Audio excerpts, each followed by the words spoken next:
Welcome back, and still keeping a close tab on Nigeria's fiscal outlook for 2018 with a swelling foreign reserve of $47 billion. How do we make sense of this in the face of huge infrastructural deficits? Our guest, Nigeria's Finance Minister, Mrs. Kemi Adeosun, explains. Join us again.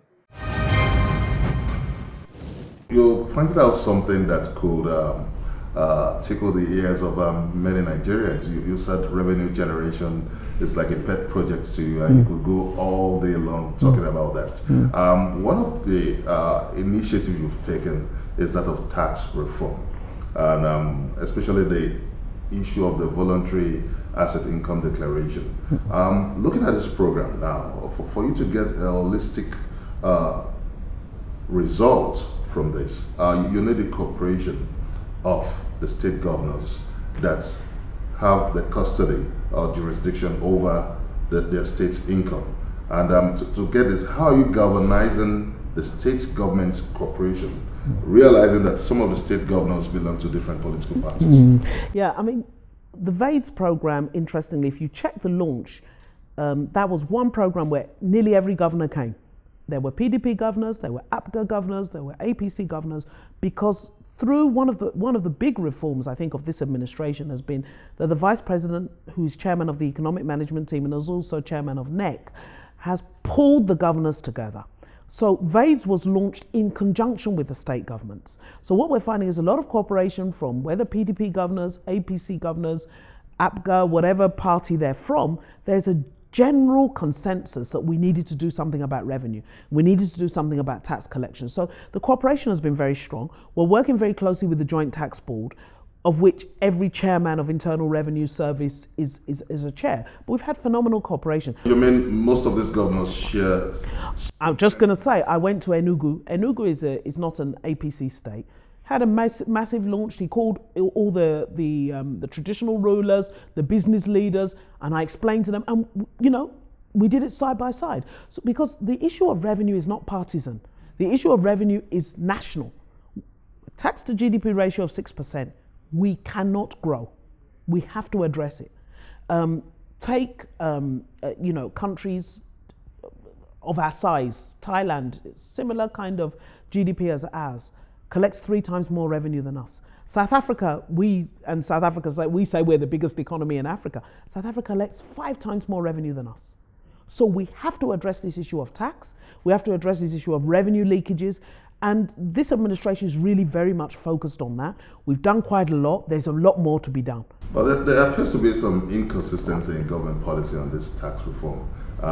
We've seen the federal government issuing an executive order for you to reduce the tax burden on the people and also to promote the ease of doing business. So how do you harmonize this? Oh no, it's not inconsistent at all. We have a national tax policy that was approved by FEC.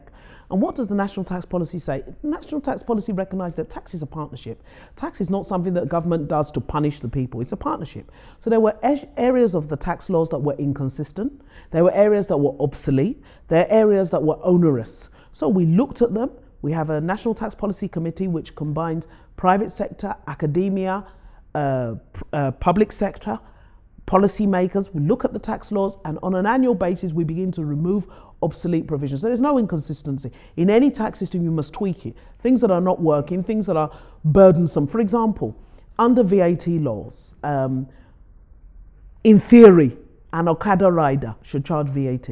It doesn't make any sense. Let's come down to specifics now. Additional taxes on liquor or other luxury items appear good, but but beyond that, looking deep into this, it appears one wonders how what kind of substantial growth the federal government intends to gain from this strategy, because only the rich could afford some of these luxury items. Beer is not a luxury item. But let me talk about that, because I think you're talking about alcohol, cigarettes, and so on and so forth. They're not consumed by the rich. What happened was, firstly, like I said, we must focus on revenue. So we began to review how much do we earn from beer, from cigarette, from spirits, from what we call the sin taxes. And we found out that our costs, what we charge as government, was the lowest in Africa. So we had the cheapest beer, the cheapest cigarettes, cheapest spirits in the world. Every other country, they call them sin taxes. They actually hit those areas very hard. We didn't. So we did a survey, we got the IMF to look at it, the World Bank, and they made some recommendations. Then we went to the industry, went to MAN and so on and the producers and said, look, this is what we're recommending. They came back and said, no, look, that's too harsh. So we staggered it over a 3-year period. So it's part of our revenue strategy, but remember also that there are very, very serious adverse health effects of some of those, of smoking, of drinking excessively and so on and so forth. So it's a general government thing globally to hit those things. But in terms of revenue, it's not significant. But it's really, that's the direction of travel for government, to bring ourselves into so that we're consistent with our neighbours in terms of the cost of alcohol and tobacco. But considering that this is still a fragile economy that has just exited recession, are you looking at the implication in terms of their anxieties over job losses, and they feel that any resources that could move from the private sector back to the public might just send the economy back to recession? No, You share that sentiment? no, not at all. And in fact, MAN were fully consulted as part of this. They came. The various brewers came, we sat with them, we explained to them, and they were, as I say, from where we started, from what we wanted to impose to what we ended up with, was a huge compromise. And the factor for us was jobs. If it's going to affect jobs adversely, then we wouldn't do it. So that's why we took a staggered approach. As regards the fragility of the economy, I don't agree per se that we're as fragile as we say were a year or 2 years ago. We are much, much stronger. The growth story for Nigeria is more compelling now than it was, say, 2 years ago. Okay, still talking about our revenue generation, it appears this administration has done well when we look at the foreign reserve within a very short while. But does it really make sense to acquire a whopping $47 billion in our foreign reserve at the face of huge infrastructural deficits in the country, massive unemployment staring us at the face? The purpose of your foreign reserves is that when your investors are coming in, they're looking at your reserves because they want to be sure that when they want to come out of Naira back into dollars or back into yuan or whatever currency they've come out of, that you have the money to pay. Now, you remember the crisis we fell into where we had this huge disparity between the black market rate and the official rate. It was because we didn't have the reserves. Now, before we wind down this conversation now, this administration has embarked on intensive advocacy and shown a lot of body language against blocking financial leakages. Now, but when you look at the fact that we still have issues of corruption, even though the government is fighting it, but what financial strategy are you injecting to prevent these leakages in the public sector, especially? As soon as we came in and we realized that, look, BVN has given us a window and we began, we plugged that leakage. It's a constant battle. It's a constant battle, but we're committed to constantly improving our systems, understanding how, understanding why. Can the technology help us? Can we monitor things better? Can we pick things up better? Can we improve some of our procedures? So one of the things, for example, on payroll, because 40% of what we spend is pensions and salaries. There was no focus, there was no control, there was no unit that was responsible for looking at that. We set up an entire unit. It's called the Presidential Initiative on Continuous Audit, PICA, and that's all they do. They have no other job. Look at pensions, look at payroll. What do you make of the procurement system? Because we understand that recently the National Assembly took a swipe on Nigeria's procurement system as being weak and highly compromised. And that might be an albatross to all your initiative if it's not strengthened. So are you looking at that? Yes, we are. So one of the things we've done is this infrastructure tax credit scheme, which hopefully we should get the executive order out, hopefully in a matter of days. And what that does is it incentivizes the private sector to take on road projects. And then they can recover their money by, the taxes they should have paid are then used to. Now, what does that do? It allows for the first time someone other than government to begin to provide roads. What does that do? It provides a new benchmark for pricing. The same with the Presidential Infrastructure Fund, which is under the Sovereign Wealth Fund.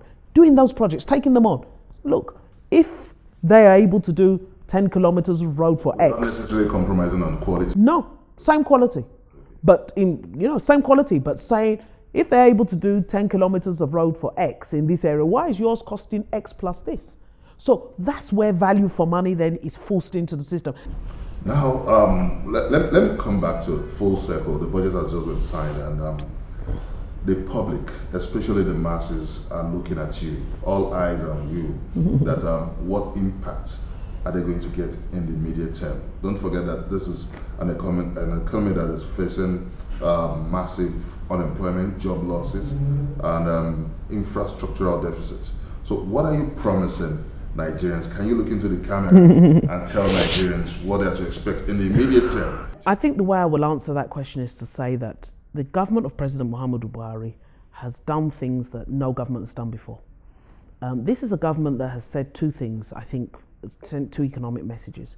We will enable those who can, but we will support those who can't. So we'll enable those who can by providing the infrastructure, providing the capital, providing the enabling environment for you to go ahead and, deliver on your promise, whether you're an entrepreneur, whether you're a fashion designer, whether you're a manufacturer, whether you're a farmer, we are going to enable you to prosper. And that's what government should do. But government has also turned around and said, for those who can't, for those who are struggling, for those for whom life is extremely difficult, this government is saying, we as Nigerians, not the government, not just the president, but we as a nation of people, we care about you. So we've put in the conditional cash transfers, 5,000 naira a month to the very poorest. The Honorable Minister of Finance, Mrs. Kemi Adeosun, thank you so much for making our time to be part of this episode of Question Time. Thank you very much indeed. Pleasure. And that's it on this episode of Question Time from Channels Television. The big question now is, what's your take on the 2018 budget? Send us your expectations on our various social media platforms showing on your screen. Join us next week on another fresh episode of the show. Many thanks for watching. I'm Benga Ashuru. Bye for now.